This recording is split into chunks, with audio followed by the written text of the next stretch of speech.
नमस्कार, आदाब, सत श्री अकाल। आप सभी को तहे दिल से स्वागत करती हूँ। आशा करती हूँ आप लोग स्वस्थ होंगे, मस्त होंगे। पहले तो नया साल की मुबारक। खैर ये नया साल हमारे जिंदगी में क्या, ये तो एक ब्लैक डे की ही तरह है। दरअसल बात यह है कि 2016 को मेरे साथ दो इंसिडेंट हुआ था। एक इंसिडेंट कि पहला इंसिडेंट कि मेरे पिताजी को बहुत बड़ा बीमार हुआ था, और दूसरी इंसिडेंट मेरी जो हस्बैंड है वो उनका एक ऊपर वाला ब्रदर को 12 इयर्स फ्री ऑफ कॉस्ट में 1 रुपया नहीं लेते थे। उनके काम करते थे, उनको मेहनत करते थे। उनको भुवनेश्वर नंबर 1 मार्केट में वो कुछ सामान बेचता था, डुप्लीकेट सामान। क्योंकि वो जो मार्केट है वहाँ गरीब लोग जो लोअर क्लासेस होते, जो पूरे गरीब होते, पुअर, तो वेरी पुअर लोग होते, वो सस्ते में माल खरीद लेते। कुछ डेट नहीं होता, कुछ अरे गरे सामान मिल जाती कम पैसों में। तो वही फ्रॉड कारोबार वो करता था। तो वही उनका है कि वो लोग जाके बेचते थे दुकानदार वाले को, और उन दुकानदारे से पैसा कलेक्शन करते थे। तो मेरे हस्बैंड उनका वही काम 12 इयर्स तक देखे हैं। वो भी पुलिस पकड़ता है, लेकिन अगर रिपोर्ट नहीं होती तो पुलिस को भनक भी नहीं होता। तो वो लोग अच्छे से करते। ऐसा होके 12 इयर्स के बाद मेरे हस्बैंड को मिली धोखा वहां से, उन्हीं ब्रदर से। उन्हीं ब्रदर और उनकी जो केप्ट वाइफ, एक्चुअली उनका गर्लफ्रेंड जो है उनकी केप्ट वाइफ थी, क्योंकि शादीशुदा तो नहीं थी। केप्ट वाइफ का मतलब जिनको पता है वो अच्छे से समझ सकता। तो ऐसा होके वो दोनों ने मेरे हस्बैंड को धोखा देके लात मार के भगाया 12 इयर्स के बाद, जब थोड़ा थोड़ा पैसे आने लगे ज्यादा, कि हाँ वो तो मांगेगा नहीं सैलरी, ऐसा ऐसा डर से। तो 28 उनके लाइफ में, मेरे हस्बैंड की 28 लाइफ में मैंने आई। और जब मैंने आई, मेरे हस्बैंड के पास एक सिंगल अकाउंट भी नहीं था, कुछ भी नहीं था। ना तो एजुकेशन था, ना तो फैमिली स्टेटस था, ना तो अच्छे पेरेंट्स थे, कुछ भी नहीं था। तो एकदम जीरो ही था। एंड एनीवे, जब ऐसा हुआ था मेरे हस्बैंड के साथ, तो 12 इयर्स के बाद वो तो भाग के आ गए थे। वो उनको तब 28 इयर्स हो गया था। वो मेरे से काफी बड़े हैं, 9 इयर्स की, 8 इयर्स के बड़े हैं। तो ऐसा होके मेरी लाइफ कुछ ऐसा होता होता गया, इतना ट्रबल में चलता गया, क्योंकि उनका जो पेरेंट्स है वो भड़काते थे मेरे हस्बैंड को मेरे खिलाफ। तो हमारा बहुत लड़ाइयाँ भी होती थी। और जैसे कि होता ना, तो मेरे घर में तब मैं छोटी थी, मैं मेरे सारे सारे सिस्टर लोग पढ़ाई करते थे, मैं बहुत ही छोटी थी। एंड तब मेरी बड़ी सिस्टर भी शादी नहीं की थी। तो मेरे साथ जब ऐसा हुआ, मेरी फैमिली मेरे खिलाफ हो गए, क्योंकि हमारे घर में ऐसा लव मैरिज, ये लफड़ा कुछ किसी का भी नहीं, मतलब एक्सेप्ट नहीं करते। तो ऐसा हो के, ऐसा जब होता गया, एंड ऐसा जब होता है ना, बेसिकली किसी के साथ लड़का हो या लड़की हो, उनको बहुत मेंटली सपोर्ट की जरूरत होता, एंड फाइनेंशियल तो बेहद जरूरी होता। तो मेरी मेंटली और फाइनेंशियल सपोर्ट मेरे घर से सिर्फ मेरे पिताजी ही थे। तो मेरे को, अगर मेरे पिताजी ना होते तो शायद मैं आज भी जिंदा नहीं होती।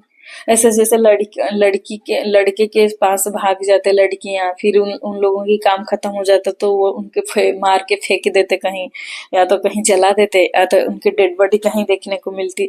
तो मेरी जिंदगी भी कुछ ऐसा होती अगर मेरे पिताजी नहीं होते तो, उनका सपोर्ट नहीं होती तो इनके पेरेंट्स की वजह से वो मेरे को बहुत तकलीफ दिए।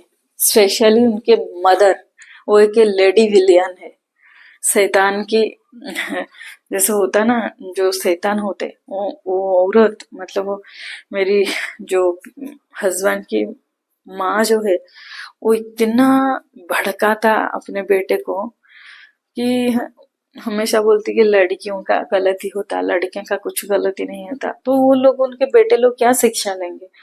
ऐसा टाइप का होके इनके घर में भी बेटे लोग बहुत बिगड़े हुए हैं। जैसे कि उनका ब्रदर को भी गिफ्ट वाइफ है, मेरे साथ भी कुछ ऐसा ही है। उनका और एक ब्रदर का तो रिकॉर्ड एकदम घटिया ही है। एनीवेज, जैसा शिक्षा होती है ऐसा फैमिली भी होता, तो एजुकेशन कम ही होता तो वैसा ही होता है, बड़ी बात नहीं है। तो मेरे हस्बैंड को जब ऐसा हुआ, मैं दो ऑप्शन रखी थी, डाइवोर्स, पहले तो डाइवोर्स रखी थी। मेरे पिताजी ने मुझे पूरा सपोर्ट किया और मैं बोली जितना पैसा लगेगा मेरे को दियो, मैं डाइवोर्स करती हूँ। तो जब डाइवोर्स की बात आई तो मेरे हस्बैंड बीच बीच मैंने उसको ब्लॉक कर दी थी। तो मेरे हस्बैंड मेरे पिताजी के फोन को बात कॉल करते थे, तो मैंने उसको बहुत इमोशनल हुआ करते थे। एंड हर चीज में मैंने ही एडवांस थी, फैमिली स्टेटस में, एजुकेशन में एंड फेस कटिंग, हर चीज में। तो इसीलिए शायद वो मेरे से ज्यादा प्यार भी करते थे, प्यार या क्या मेरे को नहीं पता, बट प्यार ही करते थे बोल के वो बोलते थे।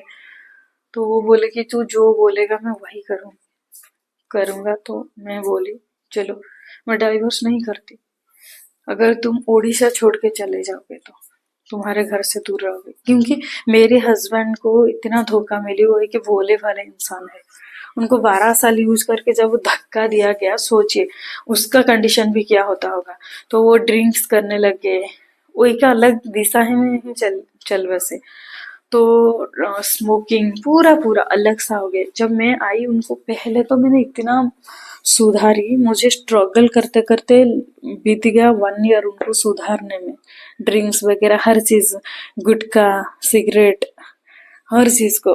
ये मेरे फैमिली की डिसिप्लिन फैमिली है। मेरे पापा जी बहुत नेम फेम प्रोफेसर है, उनकी पोइटर भी है एंड उसका बहुत ही नाम है। तो इसीलिए मेरे घर डिसिप्लिन से ही चलता है। तो मैं डिसिप्लिन नहीं होता तो मैं टॉलरेट भी नहीं करती, क्योंकि बचपन से हमारा इम्पोर्टेंट होता है दो चीज, एक इज्जत, दूसरी है डिसिप्लिन।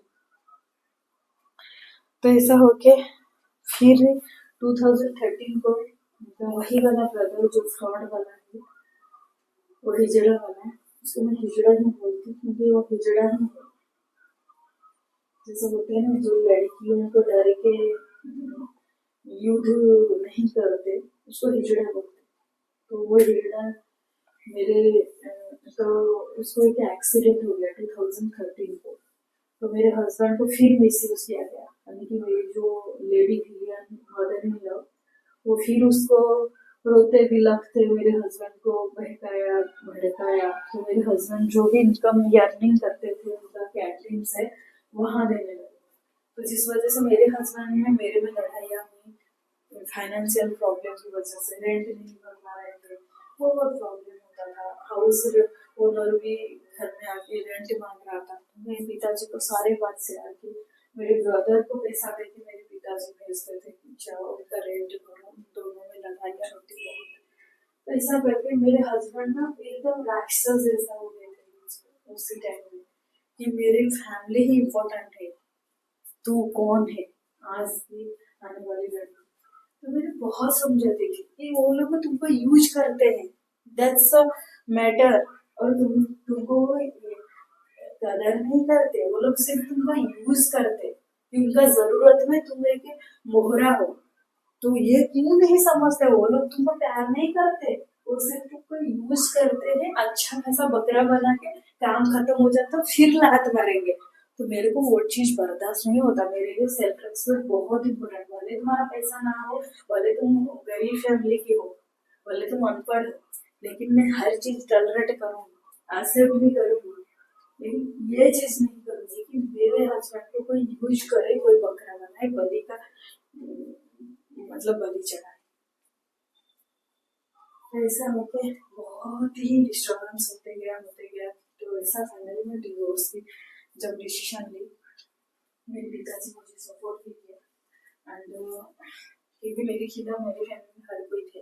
हमारे घर में लव मैरिज अलाउड नहीं है, वो भी स्टार्टर्स के बाहर। मेरे हस्बैंड और मेरी शक्ल आसमान जमीन की फर्क है। मतलब प्रोफेसर की बेटी हूँ मैं, और वो ऐसे रह करके बचे। तो ऐसा हो गया, मतलब बहुत मैं बोल मतलब वो जैसे सोच भी नहीं सकते इतना फर्क है हम दोनों का फैमिली में। एंड ऐसा हो गया, मैं डिवोर्स फाइल कर भी ली थी, और फिर मैंने ब्लॉक कर दी। मेरे पिताजी को फोन कर बोले कि मैं तू जो बोलेगी मैं वही करूँगा। क्यों बोले उड़ीसा छोड़ के जा सकते हो, अगर जा सकते हो तो मैं डिवोर्स का जो मैटर उसको डिस्कस करूँगी। तो वो एग्री हुए। फाइनली हम उसके बाद पूरा छोड़ छाड़ के 2 जोड़ी कपड़े लेके हैदराबाद आ गए। तो ऐसा आके बहुत कम सैलरी हुआ करता था, क्योंकि मेरे हस्बैंड को क्या है, क्वालिफिकेशन इतना हाई भी नहीं है एंड फैसिलिटी भी इनका जो नाकामयाब पेरेंट है वो सिर्फ पैदा करने के अलावा उनके जिंदगी में उनका पेरेंट कुछ भी नहीं किया, और पैदा करके सिर्फ पूछते रहे कि हम तुमको पैदा किए, हम तुमको पैदा किए। इसी नाम पे वो लोग इतना जल्दी करते थे अपने बच्चे को, मतलब पैसा भी मांगते थे, यूज भी करते थे हर चीज में। जब झगड़ा करना होता था तो हम तुमको पैदा किए नाम पे, क्योंकि वो लोग कुछ भी जिंदगी में जो लोग गरीब अनपढ़ छोटे लोग होते वो सिर्फ पैदा करने के अलावा कुछ करने की औकात उनको नहीं होता। तो वो लोग इसी एक ही चीज किए हैं बोल के उसी को ही यूज करके जिंदगी भर खराब करते अपने ही बच्चे को, क्योंकि अपने बच्चे को तो केयर होता ही नहीं। तभी वो लोग सेक्स करते थे, सेक्स अपना मैटर होता है, एक दोनों एक दूसरे तो तब नहीं फिक्र था कि हम क्यों सेक्स करेंगे और बलि चढ़ाएंगे बच्चे को। तो तब क्या हो रहा था, तो ऐसा ऐसा हो गया और लोगों का लाइफ ऐसा है। तो हम ऐसा एग्री होके मेरे हस्बैंड आए, फिर भी मेरे हस्बैंड इधर बहुत सारे बीच बीच में पकड़ा जाते थे। उन लोगों का जो उनका बड़ा ब्रदर एक है वो भी बहुत डिस्टर्बेंस किया फोन कर करके, मैंने आवाज पकड़ लेती थी। तो ऐसा चलता रहा। तो ये बात बहुत चुभता गया उनका जो ब्रदर लोगों को। तो वो लोग क्या किए, मैं वो जो हिजड़ा था उनका नाम है मानस रंजन नायक, शायद मैं उसके नाम पे भी कंप्लेन दर्ज कर सकती हूँ, वो जो होता कंज्यूमर कोर्ट में, कि मेरे हस्बैंड को 12 साल वो मेहनत कराया, 1 रुपया नहीं दिया, अब मेरे को सूद के समय पूरा चाहिए। तो उनका औकात भी दिखाना होता। तो वो क्या किया, मेरे हस्बैंड से मेरे पिताजी का एड्रेस, मेरे पिताजी का नाम लेके मैं लड़की हूँ बोलते, वो फंस जाएगा बोलते, क्योंकि मेरी गलती थी मेरी हस्बैंड को यूज होता था बोलते, मेरे हस्बैंड को मैं साइड करना चाहती थी, हमारा रिलेशन खराब होता था बोलते, और मेरे हस्बैंड बुरे चीज सीखते थे बोलते। मैं बहुत संघर्ष की, इसका बहुत गवाही भी है मेरे पास, मेरे संघर्ष को जो देखी हुई है आंखों में उनके सामने में। तो क्योंकि एक अच्छा डिसिप्लिन बच्चे को और एक अनडिसिप्लिन फैमिली से आने बच्चे बहुत फर्क होते हैं।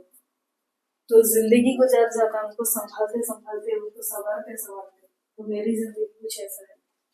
एनीवेज फाइनली मैंने सक्सेस भी रही, एंड तभी मिला है कि हाफी स्मॉल फैमिली बहुत अच्छे से चल भी रही है, और उसका जीता जागता गवाह है मेरी प्यारी प्रिंसेस और मेरा प्रिंस लॉरेंस। कितना प्यार से पले बड़े होते, कितना सोकन से कितना वीआईपी ट्रीटमेंट मिलती है। तो ऐसा होके वो मिसयूज करके 2016 को मेरे पापा जी का नाम यूज करके उनका केस था। तो मेरे पिताजी को कैंसर था, एंड तब उनको क्या हुआ ना, 16 को कैंसर आया अगस्त को, एंड मुझे अक्टूबर को टाइफाइड हो गया। तो जब टाइफाइड हो गया, मेरा ट्रीटमेंट होता था, मैं अकेली हॉस्टल में रहती थी। तो मेरा जब ट्रीटमेंट हुआ करता था, मेरे को 3 सलाइन लगता था एक दिन में, 5 दिन का कोर्स था मेरे को, और 2 इंजेक्शन डेली सुबह एंड इवनिंग को लगता था। 5 डेज को मैं हॉस्पिटल में एडमिट थी। तो मैं अकेली, मेरे को दोनों हाथ सूज गया था इंजेक्शन लेते रहते, मेरे को इतना तकलीफ होता था। मेरे पिताजी को बोली, पिताजी मैं क्या करूं, मेरे को तकलीफ बहुत हो रहा है, मैं टॉलरेट भी नहीं कर पा रही हूँ। तो मेरे पिताजी ने बोले कि बेटा भगवान करे मेरी जान ले ले, लेकिन तुझे सही सलामत कर दे। तो मैं तो समझ नहीं पाई। मैं सोचा शायद हर माँ बाप ऐसे ही बोलते हैं कि मेरी जान ले ले, मेरे बच्चे को ठीक कर दे। बट मेरी पापा जी को ऑलरेडी कैंसर हो चुका था, और मैं लव मैरिज करी हूँ बोल के मेरे खिलाफ सब थे बोल के मेरे को जैसे कि एनिमी जैसा मेरे को वो लोग बिहेव देते थे कि वो हमारे घर की सदस्य है ही नहीं, उनको हमारे घर की कोई भी चीज उनके साथ शेयर नहीं करना। स्ट्रिक्टली ये हमारे घर के रूल था, और ये सारे रूल बनाती थी मेरी पापा जी की जो सेकंड वाली डॉटर थी। तो इतना घमंड थी, इतना थर्ड ग्रेड थिंकिंग की थी, वो मेरे को इतना नफरत करती थी। तो ऐसा हो के वो प्लान पूरा मेरी घर की करती थी, तो उनके हिसाब से ही मेरी घर चलती थी। तो फिर मेरी इतना बड़ा सोचिए, मैं उनका मतलब बायोलॉजिकल डॉटर हूँ, वो मेरी बायोलॉजिकल फादर है, लेकिन होते हुए भी मेरे पापा जी का इतना बड़ा प्रॉब्लम हुई, मेरे को बताना की जरूरी तक नहीं समझे वो लोग, इतना जलील थे वो लोग। तो ऐसा होके जब मेरे को नहीं बताया गया, मेरे पिताजी मैं रिकवर होने के बाद आई तो मेरे को बोले बच्चा एक बात बोलूं। मैं बोली बोलिए। बच्चा मेरे को कैंसर हो गया। जब ऐसे बोले मेरे को ऐसा लगे कि शायद शायद पापा कुछ गलती हो गया। मैं बोली ऐसे क्यों बोल रहे हो? पिताजी बोले नहीं बच्चा मैं सच बोल रहा हूँ, मेरे को कैंसर हो गया। मुझे तो समझ ही नहीं आया।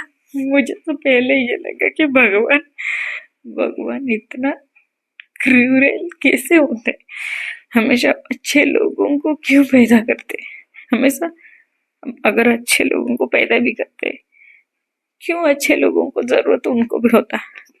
हमेशा मैं देखी हुई हूँ जो अच्छे लोग होते हैं ना उनकी जरूरत भगवान को भी हो जाती। वही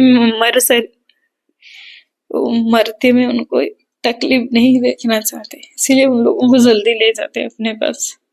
तो मुझे इतना घबराहट हुआ, पापा जी ये क्या कह रहे हैं। दर्द भी होता, दर्द इसीलिए नहीं होता था कि वो लोग इतना बड़ी बात मुझे छुपाया, दर्द इसीलिए हो रहा था कि मेरे पिताजी को नहीं हो गया, काश मेरे को होता। मैं जो सुन रही काश वो झूठ होता। anyway, तब मेरे पिताजी का लाइट्स केमो सारे चीज चल रहा था, और ऐसा होते होते लास्ट दिसंबर को उनका जो ब्रदर है, हिजड़ा ब्रदर मेरे हस्बैंड का, वो केस दिया तो मेरे पिताजी को हमारा लोकल थाने पे नोटिस आया। मेरे पिताजी को बहुत सदमा लगा, क्योंकि मेरे पिताजी बहुत रिस्पेक्टेड थे, उनको पूरा कटक डिस्ट्रिक्ट में, ऑल ओवर कटक डिस्ट्रिक्ट जानता था उनका गुण। मतलब उनको भगवान ने कूट कूट के हर चीज दिए थे, उनका गुण, उनका फेस कटिंग, और उनका जो कैरेक्टर, उनका बात बोलने की जो तरीका, उनका ज्ञान, हर चीज, उनका कला, वो आर्टिस्ट भी थे, पोएटर भी थे, और उनको एमएलए वगैरह जो बड़े बड़े समिति होता है, सभा समिति में मेरे पिताजी को जॉर्ज इनविटेशन आता था। इतना बड़ा सीनियर प्रोफेसर थे वो यूनिवर्सिटी का। तो ऐसा होके पापा जी को इज्जत बहुत प्यारी है, बहुत प्यारी। वो बोलते कि मेरे को खाना नहीं मिलेगा तो मैं जी सकता, लेकिन अगर मेरे को इज्जत चीज ना गवा दी तो मैं नहीं जी सकता। तो ऐसा होके मेरे पिताजी जब गए तो मेरे को पूछे, मतलब मेरे पिताजी को पहले तो पता ही नहीं था वो है कौन बंदा, मानस रंजन नायक। मेरे पिताजी पहले भावे कि मेरी मामा जी शायद है, किसी को बता के केस डलवाया। तो फिर सबको पूछे, लास्ट को मेरे को पूछे, क्योंकि मेरे को तो इम्पोर्टेंस नहीं दिया जाता मेरे घर में। तो मेरे पिताजी बोले उनको जानता? तो मैं बोली हुआ क्या, हुआ क्या ये बताओ। तो वो बोले वो मेरे नाम क्यों केस डाला, मैं तो उसको जानता तक नहीं। तो मैं बोली वो हिजड़ा है, हिजड़े लोग लड़कियों के नाम नहीं देते क्योंकि खुद गलत होते, अगर खुद गलत होते तो खुद फंस जाएंगे, इसीलिए वो तुम्हारे नाम को मिसयूज किया। तो मेरे पिताजी को बहुत ज्यादा सदमा लगा, क्या बोल रहा हूँ, ये रमेश का, मतलब मेरे हस्बैंड का नाम रमेश है, वो रमेश का ही ब्रदर है, लेकिन मैं तो उसको जानता नहीं ना बच्चा। तो फिर मैं बोली मैं केस देता हूँ उसके नाम। तो मेरे पिताजी मेरे को कसम दिलवाए, तुझे मेरी कसम है तू ऐसा कुछ भी नहीं करेगा, और तेरा तुझे एक बाप का कसम है, तू अगर मुझे थोड़ा सा मानता है तो तू उनके नाम केस नहीं डालेगा। मतलब ऐसा टाइप का पिता है मेरा, ऐसा टाइप का संत है वो कि देख मैं तो गुस्से में मेरे को, मतलब जैसे होता ना गुस्से में टेम्परेचर बढ़ के जमीन आसमान एक कर देना, मेरा का ऐसा हालत हुआ था। तो पिताजी बोले तू शांत हो जा पहले। फिर ऐसा सा देख मेरा आंसू बह रहा है, बच्चा मैं गलती नहीं किया, मैं बिना, अगर मैं गलती करता तो मेरे को सजा मिलता तो मैं एग्री हूँ, लेकिन मेरा गलती मैं इंसान को जानता तक नहीं। तो तू रहेगा वो रहेगा और इससे चांद सूरज रहेगा, सत्य धर्म हमेशा सही होता। तो अगर मैं गलत होता तो ठीक है, अगर मेरे नाम गलत एग्जाम लगाया गया तो भगवान सब देखता, और भगवान जब मारता है ना शब्द नहीं निशब्द होता है। तो सच में उनको इतना, मेरे पिताजी संत पुरुष जैसा ही है, बहुत सिद्ध पुरुष है। तो मेरी पिताजी का उनको 2016 को ही बेटा हुआ, 2016 कुछ वही लमसम केस के टाइम में शायद उनका बच्चा हुआ, दिसंबर या नवंबर अक्टूबर ऐसा कुछ है शायद, मेरे को नहीं पता। वो गूंगा हुआ है, उनका एक ही बेटा है, और भगवान ने ऐसा ऑप्शन रखा ना, उनका जो केप्ट वाइफ है उनको 3 टाइम्स स्टोमक की जो ऑपरेशन हुई है। मेरी मदर इन लॉ ही ये बात मेरे से शेयर की थी कि उनको सेकंड चाइल्ड पैदा करने की मतलब अधिकार जो है, एबिलिटी जो है, वो भी भगवान ने छीन लिया। 2 बार ट्यूमर हुआ, ट्यूमर की वजह से 2 बार पेट कटी है, तीसरी बार सीजरियन।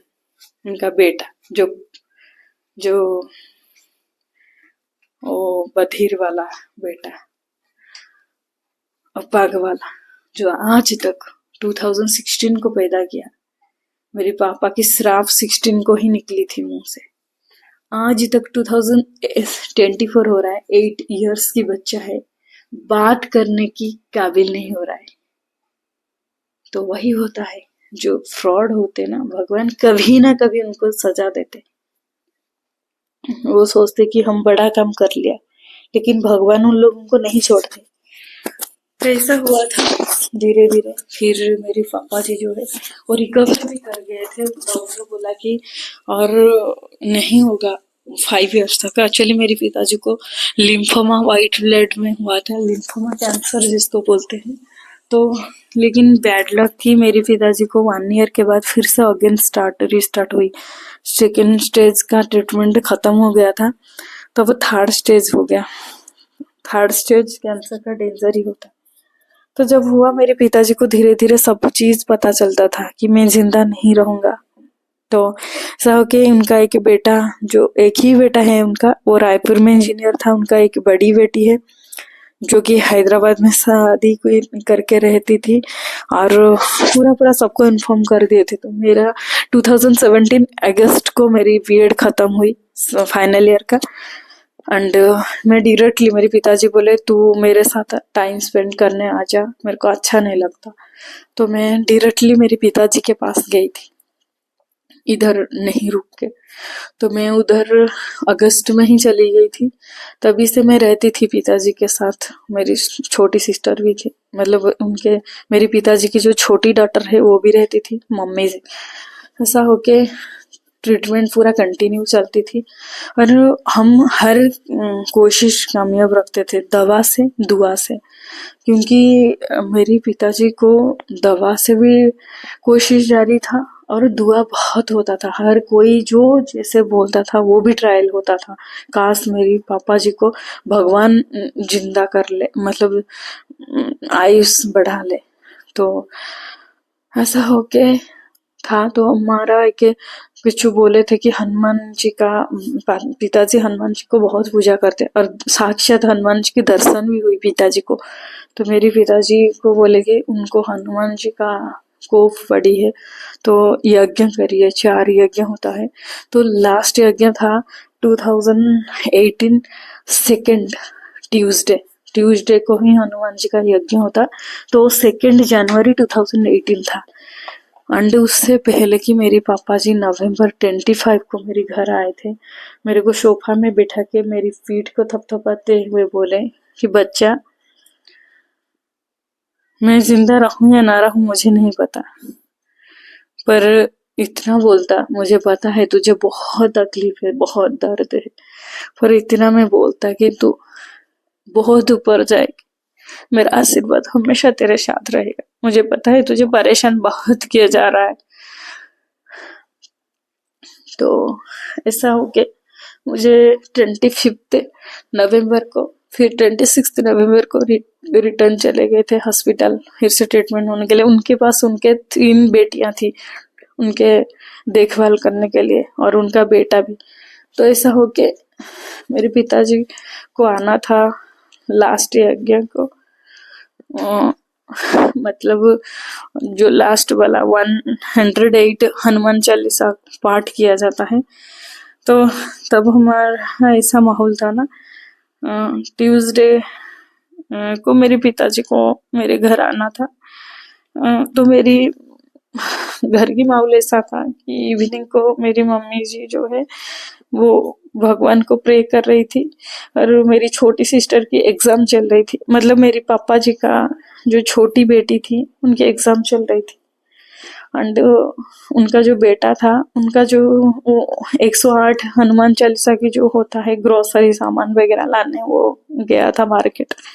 मैं और मेरी मासी जी आंगन में फूल गूंथ रहे थे। ऐसा होते होते 6:45 में उनकी बड़ी बेटी फोन की कि मेरे नाम लिया और मेरे को बोला पापा नहीं है दुनिया में।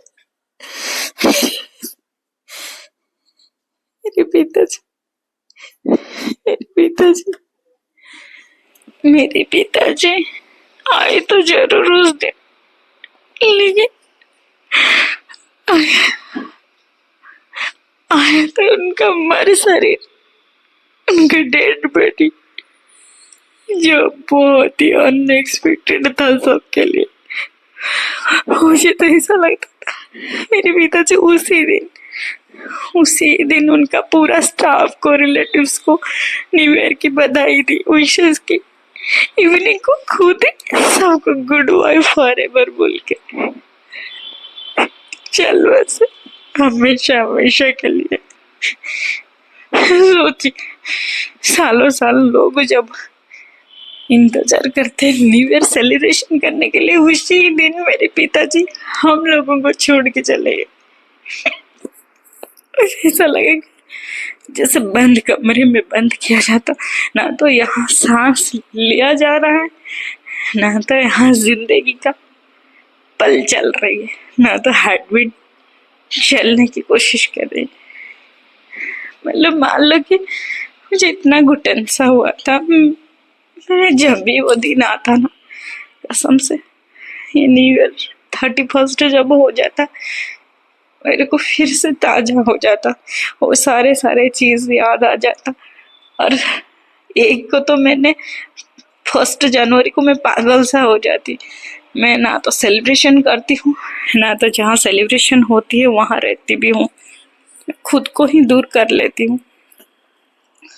और जैसे मेरी बैक सपोर्ट मेरे पिताजी थे, तो फरवरी से मेरे हस्बैंड को मैंने जॉब तो चल छुड़वाया और पूरा बैक सपोर्ट मैंने बनी। शायद उतना हिम्मत मेरे पिताजी से ही मिली मुझे, जैसे वो आशीर्वाद दे के गए थे नवंबर 25 को। तो मेरे को इतना हिम्मत पहले नहीं था। तो मैंने हर चीज में एक सपोर्टर की जरूरत होती, तो मैंने मेरे हस्बैंड की पूरा सपोर्टर बन गई। जैसे मैं सेम टू सेम जैसे मेरी पिताजी मेरे हुआ करते थे हर चीज में। कहाँ ड्रिल करना, कैसे ड्रिल करना, किसको क्या मैसेज करना, किसको कैसे मैनेज करना, किसके साथ ऐसा बात होता तो कैसे टाइप का हैंडल करना, तो तुम करो। हर चीज हिम्मत से लेके हर चीज एवरीथिंग मैंने बैक सपोर्ट बन गई मेरी हस्बैंड की। तब से हम रुके नहीं, एक के बाद एक, एक के ऊपर एक सीढ़ियां चढ़ते गए। और मेरी फैमिली तो मेरे था ही एग्नेस्ट। तो जब पिताजी चले गए तो उनको मौका पे चौका मिल गई। एंड वो लोग मेरे साथ तो वही किए जो करने का था उन लोगों को, धोखेधड़ी। मैंने तब तक 3 अबॉर्शन कर चुकी थी, क्योंकि मेरे पिताजी ने मेरे को बोले थे मैं शादी करवाऊंगा, लेकिन हर किसी के लिए हर किसी की तरह जैसे सबको मान देता वैसे तुझे भी मान देता, मर्यादा दे के शादी कराऊंगा, लेकिन तू फैमिली स्टार्ट करेगी नहीं, बच्चा कभी नहीं करेगा, क्योंकि अगर बच्चे वगैरह करेगा तो बड़े सिस्टर लोग तेरा शादी नहीं कर पाएंगे। तो मैं एग्री भी हो गई थी, क्योंकि पिताजी का बात मैं कभी नहीं टालती। तो ऐसा हो के जब हुई थी मैंने तब तक 3 अबॉर्शन कर चुकी थी, एक 12 को, एक 15 को। और खुद ही मेरी मतलब पिताजी के जो ब्रदर बेटा है वही मेरे को इतना टेंस दिया, तो मिसकैरेज हुआ। तो ऐसा होके 3 मेरे को बच्चा गया था। तो वो लोग मेरे को 1 रुपया नहीं देंगे बोल के मुंह में मना करके गए। उसका पूरा प्रूफ भी मेरे पास है कि जो करने का है करके दिखा, ऐसा मेरा मतलब वो मेरे पिताजी का जो बेटा है वो बोल के गया। तो तब से मेरी हस्बैंड पूरा इंतजाम किए, शादी का अरेंजमेंट करवाया जैसे कि ट्रेडिशनल होता। मैं कोर्ट मैरिज तो करी ही थी, तो ट्रेडिशनल की 2020 को फरवरी 14 को। और हैदराबाद में हम किए, वहाँ ना तो कोई आशीर्वाद था ना तो कोई अपने रिश्तेदार था। तो बस भगवान को सब कुछ मान के पिताजी का आशीर्वाद से हम किए। तो मेरे हस्बैंड सारे इंतजाम किया, तभी मेरी कंसीशन हुई। मेरी वाब्यांशी, प्यारी प्राधी, लिटिल वाब्यांशी, जिनका हर खुशियाँ उनकी डैडी से मिल जाती है। तो ऐसा कोई चीज ना हो जो जिस चीज में वो हाथ रख देती उनकी डैडी से वो चीज नहीं मिलती। तो वैसा करके जब मैं ये सब देखती ना, मेरे हस्बैंड के अंदर मेरी हर पल में मेरी पिताजी को ही मैं पाती हूँ। तो एक सक्सेसफुल एंड एक परफेक्ट फादर होके वो दिखा दिया। तो रियली आई एम ग्रेटफुल कि वो एक सक्सेसफुल फादर है, एक जिम्मेदार रिस्पॉन्सिबल फादर है। एंड वो काफी मेहनत करते हैं उन्हीं के बच्चे को थोड़ा सा खुशियां देंगे बोल के, जो चीज वो जिंदगी में देखे नहीं है हर चीज अपने बच्चे को देंगे बोल के वो काफी ट्राई करते। ऐसा है मेरी स्टोरी। एनीवे, प्लीज कमेंट में हैप्पी न्यू ईयर विश मत कीजिए। जय हिंद, जय भारत।